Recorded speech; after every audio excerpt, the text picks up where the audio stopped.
Welcome to On the Issues. I'm Vice Mayor Jim Waring. Joining me today to discuss the city's latest budget figures and projections for the rest of the fiscal year is the Director of Phoenix's Budget and Research Department, Paniagua. Director, welcome to the show. We really appreciate having you on. I know we've had you on a couple times before, usually in conjunction with our budget process in the spring.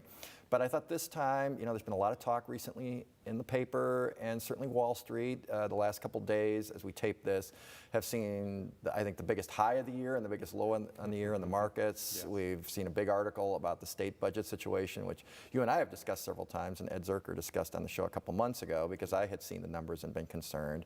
But I just want to talk a little bit first, just kind of broadly, about where we're at as a city and how the state impacts us going forward. So overall, you're right. We have been seeing some unusual activity in the economy, some volatility, which, for us at the city and even at the state level, a lot of our budget revenue is dependent upon sales tax and is volatile along with the economy. And so what we've seen at the state, we have seen a similar effect here at the city where economically there's been a bit of a slowdown over the summer months in particular. Consumer spending just hasn't been, there is some growth, but it hasn't been to the level that had been projected by economists as we're still pulling out of the recovery from the recession. It's just not at the pace that it had been historically and that people were expecting. And so there is a little bit of an impact here on our projections. Both at the state level and at the city level. So my layman's understanding is that the city of Phoenix itself usually does a little better than the rest of the state, the outlying areas as a whole. Is that a fair assessment? So if we see numbers at the state that sound, I don't know if disastrous is the right word, but certainly concerning, should we be a little less concerned? Obviously it can't be good, but are we doing a little better than you might see from some of our partners around the state? I think historically that's true, but in recent months, it's not necessarily the case. So we actually see sometimes the state numbers are growing a little bit faster than what the city's numbers are, and so, but it's not always the case. But historically, that was definitely true, where the city was always doing a little bit better. It's not necessarily what's happening right now. Illustrating the point that general rules of thumb are not called cold hard facts for a reason. That's right. Yeah. That's right. So all right, so that's good to know, if not exactly heartwarming news. So what are we seeing for the current budget year? We passed a budget that started, we passed it in the spring. Yes. And then July 1st, the budget goes into effect. We're a couple months in. Maybe you could talk a little bit about how we collect the data and how firm those numbers are that you have for this fiscal year are right now. Sure. And then the projections going forward. Thank you, Vice Mayor. We, there's some mixed news budget-wise. When we ended the fiscal year in June, so July 1 to June 30 is the city's fiscal year. When we ended last fiscal year, we actually ended with a higher balance because we reduced our spending. The revenue projections with our estimate at that time were fairly close, but the spending was significantly under, about $18 million. So that's the good news. We started the year off with a balance higher of about $18 million we could theoretically spend this year. That helps us prepare for any issues that are going on economically, helps us get ready for next year's budget. But at the same time, what we saw happening in the summer months, right after the budget was adopted, the revenue started to slow down. And so we took a close look. Thanks to the leadership of you, Vice Mayor, and the Mayor and City Council, there's been a real focus on the budget process and making sure that we're as transparent as we can be, making sure that we're as responsive as we can be very, very early on in the budget year. And so we're doing that now, and we're bringing information to the City Council earlier than we ever have. And what we've brought to the City Council recently was that we needed to revise our revenue estimate in the current year because of that slowdown, where we saw reduced sales tax spending in the last few months, and we've got to make sure that we're staying very close to that and very in tune to what's going on. So we revised our revenue estimate down by about $15 million. The good news is that $18 million was there to offset that, and there's still about $3 million there that we can use for the future. So we're still balanced for the current budget year, and moving forward, we're going to be doing the same thing, watching it very, very closely, talking to the council as we go, and giving updates very frequently.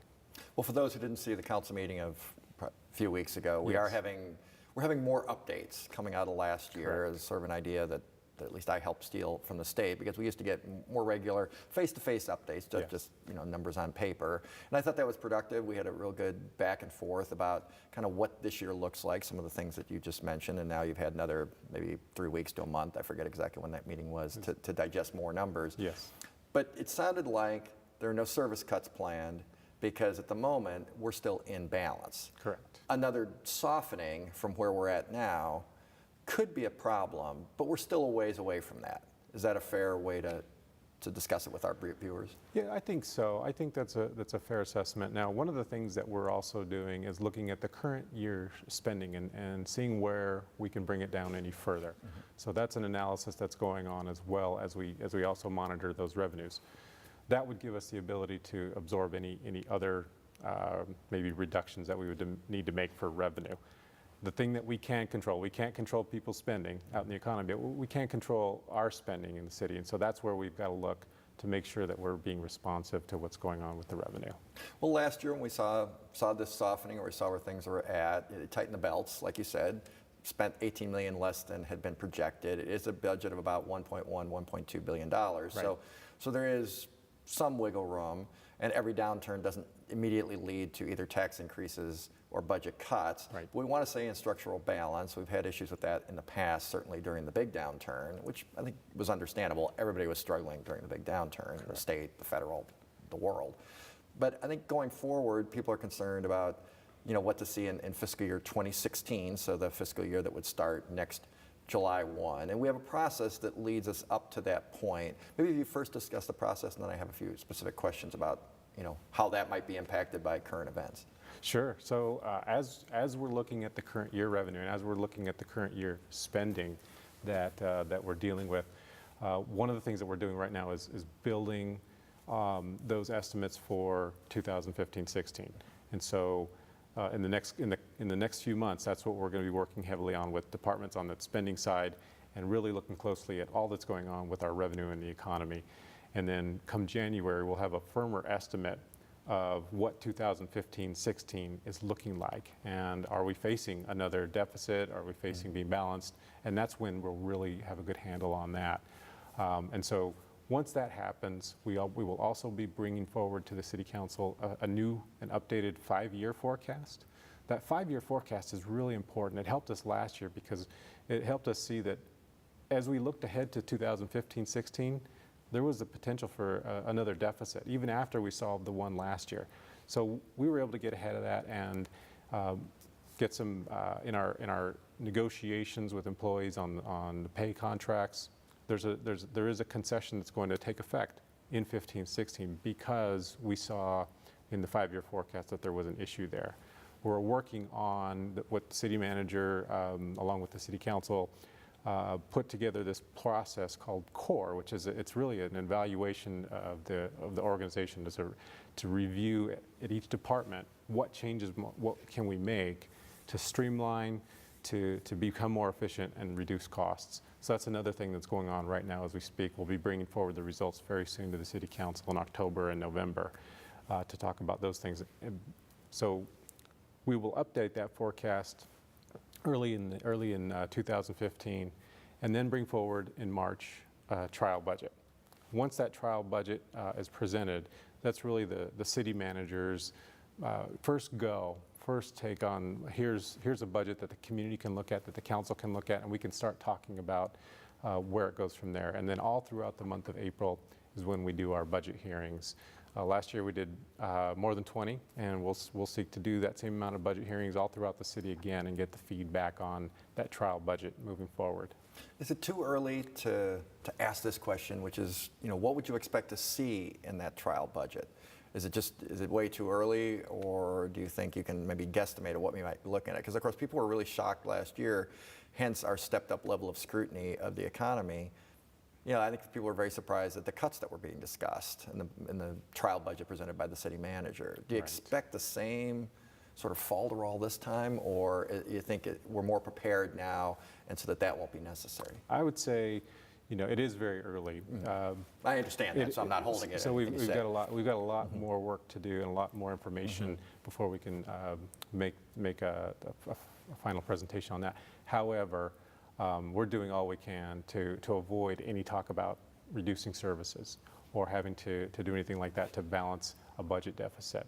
So we're working really hard throughout the city to get ahead of that because we know it's coming, and we've seen it since last year, and just getting our hands around being able to present a balanced budget to the city council without talking about having to do service cuts. That's our goal. So a couple things I get asked all the time. First, the food tax. So I think a lot of people, the food tax was passed before my time on the council, and it automatically ended, if my memory is correct, in April of 2015. That's so correct. It wasn't even going to last out the full fiscal year that we're in right now, Right. and wasn't going to impact next year at all. It was Nope. never intended to. So when you're talking about projections for next year and so forth, early though it may be, you were never anticipating that revenue because that revenue was never designed to be there That's for the correct. next fiscal year. Because people do write me and they say, well, you cut the food tax and what have you. Well, it was going to run out unless somebody wants to make a motion to renew it or put it on the ballot to start it up again. It just wouldn't have had an impact on next year's budget. And it was never, none of your projections ever would have anticipated it. That's right. In any of our forecasts, Yeah. we never included that being there for 2015-16. Yeah, it's a common question, so I wanted to ask it for our Yes. viewers. Another one I get asked is, so the parking meter issue. So last fiscal year, but last fiscal year, when we were discussing the budget, some ideas were put forth, increasing the water bill by, I think it was $1.50 a month, basically for most consumers. Yeah, I voted against it, but it did pass, so we are collecting that revenue, which I think was $9 million projected for this fiscal year. That's Is that right. about right? And then there was also the parking meter issue, expanding the times, varying the hours, probably generally speaking, increasing the rates. I parked downtown last night, so I know I had paid just like everybody else, of course. And I'm just curious, one of the things that didn't go into effect was the parking meters at the parks. That was much discussed, it was in the paper, and then, again, I was not supportive of it, and I wasn't necessarily surprised that it didn't happen. Does that affect the budget? Was that built in? Was that enough money to make a difference? Because people ask me, well, how do you make up that difference in revenue? Would the money have gone to the parks? So maybe you can explain about that a little bit. That's a great question. So when the budget was adopted and the new revenue was put in place, the parking meters at the parks or at the trailheads was something that we knew needed more discussion. So we did not build in any revenue estimates into the budget that included any parking meter revenue at the parks. Downtown, that was part of what we did, and that continues to be part of the revenue that we receive, but not the parking meters at the parks. That's something that, if it were to happen, we would have had to build that in and find a plan for that, but it didn't happen, so at this point. People ask, they assume that because it didn't pass, maybe the park's budget was going to be I see. automatically cut and so forth. And I explained I didn't believe that was the case, but I figured it'd be more authoritative coming specifically from you. Right. So thank you for that clarification for folks. Going forward, we don't know what kind of economy we're in. A lot of economists have said that 2015, I believe they meant the year 2015, not the fiscal year, is supposed to be a great year. Are you seeing that? Is that your sense? Do you think we're on the verge of a breakout? Or So what we've seen is, yes, we heard that 2015 was really supposed to be the year where we I've been got hearing the that for a full couple recovery. of years. We've been hearing that for a couple from of many years. economists Yes. over time. That was supposed to be the year. But I think because of what we've seen more recently, now economists are saying, well, maybe that's not going to happen until 2016. And so it's kind of been pushed out a little bit further. The truth is this economic recovery is unlike any other that we've had in the past. It's just much slower. When you look at the region of Phoenix, the greater Phoenix region, the number of jobs that have been recovered that were lost in the recession is only at about 69%. Nationally, all those jobs have come back. So they're at the same level nationally that we had been in terms of the number of jobs that are out there. But in the state of Arizona and in the greater Phoenix region, that's not the case. So it's just a little bit different for Arizona right now, different than it's been historically, a little bit more unpredictable. And so, but that's a piece of our challenge moving forward with the budget. Well, and another thing I know constituents keep track of, I keep track of it, I'm a homeowner. People look on Zillow or Trulia or whatever, they look at the values of their houses, they read the paper. If you follow along, there was, I don't know if I want to say spike, but there was definitely an increase in prices for about 2 years, and then maybe beginning about the first of this year, there seemed to be a softening, except in the luxury market, which my understanding is still robust. Right. Unfortunately, that does not include me. So Same I here. suspect not yourself, yes, either. So for most of the folks that we're talking to right now, they're seeing maybe their home values, a little bit of softening again. Right. Can you talk a little bit about how home building and that softening affects the city of Phoenix economy? There's a couple of things going on there. So when it comes to home building and building new homes, there is sales tax collected on the contracting and construction activity related to that, and so that So does when that have an slows, impact. that When it slows our budget. exactly, we do see that. And then the other piece of that is on the property values. Although this is delayed a little bit because its collections are about a year and a half behind on property taxes. That also affects what the city can do in terms of revenue, in terms of how those property taxes are used. Property taxes, I know you know this, Vice Mayor, but for the benefit For of our those audience, listening, yeah, absolutely. we do have some of the property taxes go into our general fund, which pays for operations, and some of those property taxes go into our secondary fund, which pays for the bond debt, which was used to build capital facilities and capital infrastructure. And the general fund is police and fire General and fund is parks police and so and forth. just so fire people- and yeah. parks, exactly. Libraries, Right. garbage pickup. So when those property values either decline or stay flat, then that does affect our budget as well, because we're not able to collect that revenue. Well, I guess as we see it, people in my district, there has been some activity and there has been, some development and so forth. Not the huge projects Right. that you were seeing, certainly in my area, but really citywide, in the last decade. But realistically, what I've been told is that there is, we're still having population growth. Now in the city of Phoenix itself, it's not necessarily as dramatic, but I guess we're still expecting to, at least that's what the people who prognosticate about this stuff say, we'll gain 1 million people statewide, much of it in Maricopa County, over the next decade. So it's maybe not as robust a growth as it was 10 years ago, but it's still certainly growth. It's still outstripping a lot of the rest of the country. They're saying that people are buying up land, even though there is this softening, in anticipation of building houses when the inventory that's currently on hand runs out in a couple of years. How does population growth affect our budget? How does that mean? Because we had to provide services and so forth, but at the same time, as you suggest, when you build houses for these folks and provide them jobs, and there is a benefit to the city. You want to just talk about that combination? Sure. Well, when it comes to population growth, what we'd like to see along with that is job growth. And so to the extent that there's job growth, that means there's income growth in the city. Consumer spending also goes along with that. And that's where we can see the ability for revenue to be increased and then be able to provide services for that population growth. Whether it's additional police officers or additional firefighters or other facilities and services that we provide here at the city.